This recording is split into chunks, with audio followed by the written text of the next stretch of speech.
This is Sangsil Bigurome from Sensor Studio with an update on the Middle East war. Merchant ships are now being indiscriminately attacked near the Strait of Hormuz.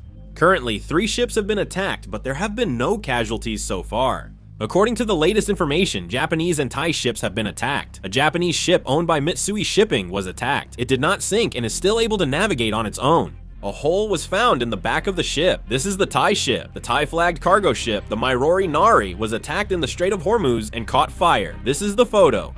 The report states that during the emergency, 20 crew members evacuated, but 3 are missing. These 3 were in the engine room during the explosion.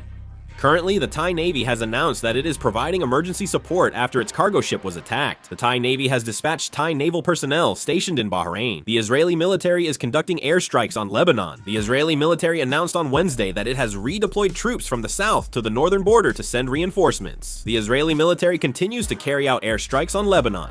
Airstrikes targeted the Hale American area. The Lebanese army is recovering unexploded ordnance from the Israeli bombing. U.S. Central Command released new footage of vehicles under attack. The Iranian military has released footage of a drone attack on Israel's Unit 8200, the Green Pine radar system, and the Haifa Naval Base submarine command. The Turkish Navy has deployed the Bukaforos dead drone system.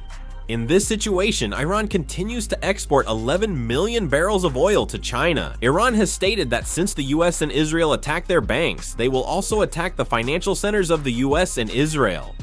Hezbollah is shifting to guerrilla tactics and has shut down communication networks ahead of a possible Israeli ground invasion. Israel extended its special situation declaration for the rear area until March 26th. According to last month's report by the Wall Street Journal, European oil shipping companies are questioning whether it is safe to operate oil tankers in the Strait of Hormuz. Qatar has asked all its citizens to stay safely at home. President Erdogan of Turkey said the war must end before it spreads regionally and further burdens the global economy. French Foreign Minister Jean-Noël Barrot stated that France will triple the amount of aid sent to Lebanon this week as the crisis in Lebanon intensifies. China stated that it does not agree with attacks targeting Gulf countries and condemned attacks on civilians and non-military facilities. The G7 energy ministers said they are ready to take all necessary steps with the International Energy Agency to address rising oil prices from the Middle East war. Oil prices have surged as the Middle East war disrupts the energy market and raises supply concerns.